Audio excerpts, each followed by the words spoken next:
హరి ఓం. శ్రీ గురుభ్యో నమః. శ్రీ రమణ సద్గురుదేవాయ నమః. శ్రీ రమణ గంధమాలలో ఇది ఫిబ్రవరి 12వ తారీఖు 1937 సంవత్సరంలో 358ది ప్రశ్న. హాలులో ఒక దృశ్యం. సాయంత్రం 8:20 అయింది. భోజనాలు కాగానే భగవాన్ తిరిగి వచ్చి సోఫా మీద అలా మేలు వాల్చారు. సాయంత్రం 8:20 అయింది. భోజనం అవగానే భగవాన్ వచ్చి సోఫా మీద అలాగున మేలు అలా వాల్చారు. వెలుతురు మసగ్గా ఉంది. భగవాన్ అలా వచ్చి సోఫా మీద నడుము వాల్చారు. వెలుతురు మసగ్గా ఉంది. ఆయన సన్నిధానంలో నేల మీద ఒక ముగ్గురు కూర్చొని ఉన్నారు. ఒకరు పత్రికని ఏదో చూసి ఏదో రాసుకుంటున్నారు ఒక ఆయన. రెండో వారేమో ధ్యానంలో ఉన్నారు. మూడో అతను చేసేది ఏమీ లేక ఇటు అటు చూస్తున్నాడు. శ్రీ భగవాను అప్పుడప్పుడు గొంతు సవరించుకుంటున్న ధ్వని తప్ప అంతా నిశ్శబ్దంగా ఉంది. అప్పుడు భగవాన్ మాత్రం అప్పుడప్పుడు గొంతు సవరించుకుంటున్నారు కానీ అంతా నిశ్శబ్దంగా ఉంది అక్కడ.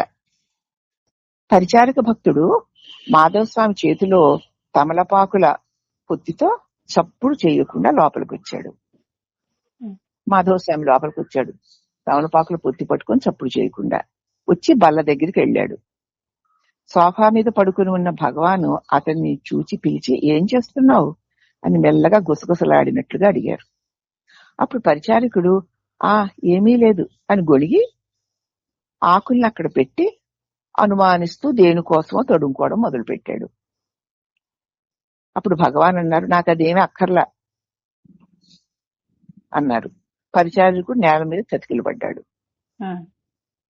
శ్రీ భగవాన్ అంటున్నారు, కస్తూరి మాత్రం ఒకటి తర్వాత ఒకటి రోజునా సీసా ఖాళీ అయిపోతే మరొక సీసా తెస్తావా, నాకేం అక్కర్లేదు అన్నాడు.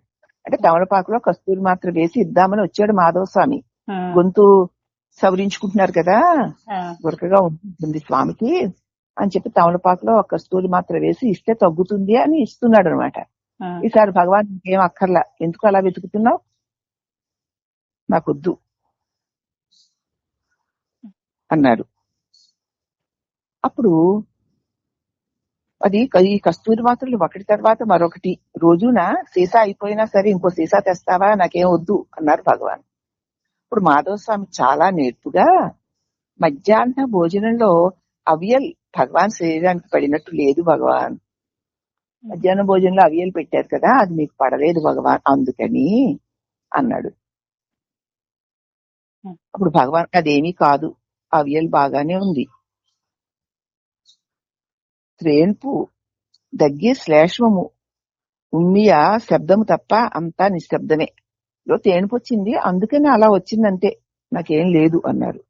కొన్ని నిమిషాల తర్వాత పరిచారకుడు గది నుంచి చల్లగా జారుకున్నాడు మాధవస్వామి. అంతరం మళ్ళీ తిరిగి వచ్చాడు. మళ్ళీ చేతిలో ఒక చిన్న సీసా పెట్టుకుని భగవాన్ వద్దకి వెళ్లి చెయ్యి చాపి జీరకం మాత్ర రెండిది జీర్ణం అవుతుంది అన్నాడు. ఒక మాత్ర పట్టుకుని వచ్చాడు. ఇప్పుడు భగవాన్ ఊరికే సణుగుతున్నారు. దానిలో నిమ్మరసం ఉంది,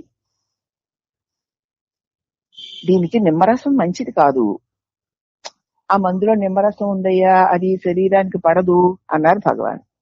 అంతలో మరొక భక్తుడు వచ్చి రంగస్వామి అయ్యంగారు ధ్యానం నుంచి బాగా మేల్కొని అంతా చూస్తున్నాడు. పరిచారకుడు మాత్రం చెయ్యి చాపే ఉంచాడు. శ్రీ భగవాను దాన్ని నమలాలి అంటున్నాడు భగవాన్. భగవాన్కి మళ్ళీ మాధవస్వామి మళ్ళీ ఏదో సీసా పట్టుకొచ్చి ఇచ్చాడు. ఆ మందు చూసి భగవాను దానిలో నిమ్మరసం ఉంటుంది, దీనికి పడదు అన్నారు భగవాన్.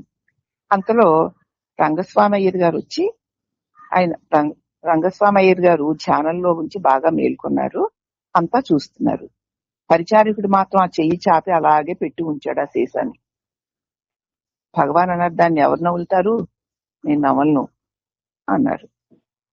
అప్పుడు రంగస్వామి అయ్యంగారు అన్నారు, అది నమిలేది కాదు భగవాన్, బొగ్గలో ఉంచుకోండి, చప్పరిస్తూ ఉంటే సరిపోతుంది అన్నారు. అప్పుడు పరిచారకుడు త్వరగా అవునవును దాన్ని చప్పరిస్తే చాలు అన్నాడు. మళ్ళీ మహర్షి అన్నారు, రంగస్వామి అయ్య గారిని చూస్తూ, అదిగో ఆయన గారికి ఇవ్వు చప్పరిస్తాడో నవ్వులుతాడో, నాకు మాత్రం వద్దు అన్నారు. అప్పుడు నిరుత్సాహంగా పరిచారకుడు వెళ్ళి నేల మీద కూలబడ్డాడు. మళ్లీ లేచాడు. అప్పుడు మహర్షి, నువ్వేం చేస్తావు? నాకు ఇది అక్కర్లేదు. పరిచారకుడు మందులు పెట్టి వద్దకు వెళ్ళి, భగవాన్ కస్తూరి మాత్రం బాగా పనిచేస్తుందండి అన్నాడు. భగవాన్ అన్నారు, ఇదిగో అది ఆ కస్తూరి మాత్ర అది మొదలవి లేకపోయినా నాకు త్వరలోనే ఒళ్ళు బాగవుతుందిలే. ఆ మాత్రిక తీయకు, అది అక్కడే ఉంచి, నేను దాన్ని తీసుకోను, ఇష్టం వచ్చినట్టు చేసుకో అన్నారు భగవాన్. మళ్ళీ పరిచారకుడు నేల మీద చతికిలు పడ్డాడు. అందరూ నిశ్శబ్దంగా ఉండిపోయారు. తర్వాత అందరూ నిద్రపోయారు. అప్పుడు భగవాన్కి ఏదో ఇంత పెద్ద తేడా వచ్చేసరికి ఏదో ఒకటి చెయ్యాలి, ఆయన్ని తగ్గించేయాలని వీళ్ళు తాపత్రయపడుతూ ఉండేవారు. నేను అనవసరం పనులు చెయ్యకండి, విసిగించండి, చెప్పిన మాట వినండి, నా ఒళ్ళు అదే బాగవుతుంది అని భగవాన్ చెప్తూ ఉండేవారు. ఇలాగా కొన్ని సందర్భాల్లో ఆయన సేవకులకి ఆయనకి మధ్య ఇది అన్యోన్య అనురాగంతో కూడినటువంటి ఒక అద్భుతమైన సంఘటనలు జరుగుతూ ఉండేవి. దాన్ని మనం వివరించుకున్నాము. ఈ సమయంలో మనమే అక్కడ ఉన్నట్టు, దాన్ని కళ్ళారా చూసినట్టు మనకు అనిపిస్తుంది కదా, బాగా అనిపిస్తుంది. శిష్యుల పట్ల, శిష్యుడికి గురువు పట్ల ఇటువంటి అవినాభావమైన ప్రేమ ఉన్నప్పుడే గురువు చెప్పినటువంటి మాటలు మనకు హాయిగా ఉంటాయి. అలాగే మనలో లోపాలను గురువు ఎత్తి చూపి కోప్పడుతున్నప్పుడు మనం సవరించుకోవడానికి వీలు పడుతుంది. అటువంటి సంబంధాలు ఆయన గురువుని ఆశ్రయించినటువంటి భక్తుల మధ్య, గురువు మధ్య జరుగుతూ ఉంటాయి. అటువంటి సంఘటనలు ఎన్నో తరచూ భగవాన్ సన్నిధిలో జరుగుతూ ఉండేవట. చక్కగా ఆ గురు శిష్యుల మధ్య, ఆ పరిచారకు భగవాన్ పట్ల, భగవాన్ వారి పట్ల ఉన్న సంఘటన కళ్ళకు కట్టినట్లు ఆ సేవకులుగా మనమే ఉన్నటువంటి అనుభూతి మనకి సంఘటన వల్ల కలిగింది. ధన్యోస్మి రమణేశ్వర. హరి ఓం నమః.